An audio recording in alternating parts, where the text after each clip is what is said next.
Shalom saudaraku yang berbahagia. Mari kita sejenak merenungkan firman Tuhan dengan tema jangan menghakimi. Lukas pasal 6 ayat 37 sampai dengan ayat 42. Saudaraku, mari kita bersatu dalam doa. Tuhan Yesus yang baik, kami bersyukur atas segala berkat dan anugerah-Mu. Kami mau merenungkan firman-Mu, kiranya Roh Kudus memberikan kami hikmat untuk memahami dan melakukan firman-Mu dalam hidup kami. Dalam nama Yesus kami berdoa. Amin. Saudaraku yang berbahagia, Lukas pasal 6 ayat 37 sampai 42 dengan judul Hal Menghakimi. Janganlah kamu menghakimi, maka kamu pun tidak akan dihakimi. Dan janganlah kamu menghukum, maka kamu pun tidak akan dihukum. Ampunilah dan kamu akan diampuni. Berilah dan kamu akan diberi, suatu takaran yang baik, yang dipadatkan, yang digoncangkan, dan yang tumpah keluar akan dicurahkan ke dalam ribaanmu. Sebab ukuran yang kamu pakai untuk mengukur akan diukurkan kepadamu. Yesus mengatakan pula suatu perumpamaan kepada mereka. Dapatkah orang buta menuntun orang buta? Bukankah keduanya akan jatuh ke dalam lubang?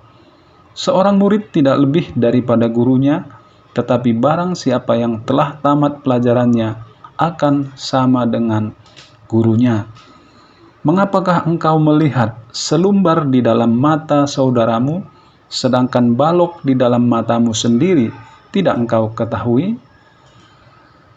Ayat 42, bagaimanakah engkau dapat berkata kepada saudaramu, saudara, biarlah aku mengeluarkan selumbar yang ada di dalam matamu, padahal balok yang di dalam matamu tidak engkau lihat. Hai orang munafik, keluarkanlah dahulu balok dari matamu, maka engkau akan melihat dengan jelas untuk mengeluarkan selumbar itu dari mata saudaramu. Saudaraku yang berbahagia, kita mungkin sering mendengar dan mengucapkan, jangan sok suci kepada orang yang menasihati kita. Fenomena ini menunjukkan bahwa tidak ada satu orang pun yang suka dinasihati, apalagi dihakimi walau mungkin dia bersalah. Yesus mengajarkan bahwa tindakan menghakimi sesama tidak dibenarkan oleh Allah. Oleh karena itu Yesus berseru, jangan menghakimi dan jangan menghukum. Yesus mengibaratkan tindakan menghakimi sesama seperti seorang buta menuntun orang buta. Kita pasti tahu hasilnya. Keduanya akan sama-sama jatuh ke dalam jurang.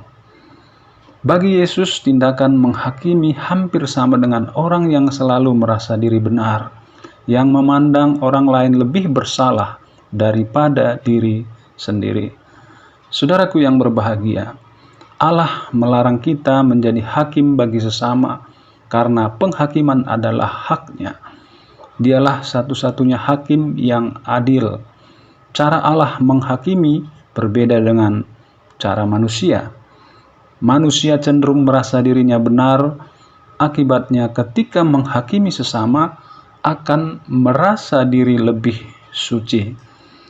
Saudaraku, inilah kemunafikan yang ditegur oleh Yesus karena Allah menghakimi dengan kebenaran dan oleh karena Dia adalah kebenaran itu sendiri. Saudaraku, ajaran Yesus tidak melarang kita untuk menegur kesalahan orang lain, karena itu adalah sesuatu yang baik dengan maksud supaya seseorang itu berubah. Kita harus menghindari ketika menegur seseorang agar kita kelihatan lebih rohani dan lebih suci. Mari kita berdoa. Ya Tuhan Yesus, ajar kami untuk bercermin terlebih dahulu dan introspeksi diri ketika kami menegur dan menasehati orang lain. Amin.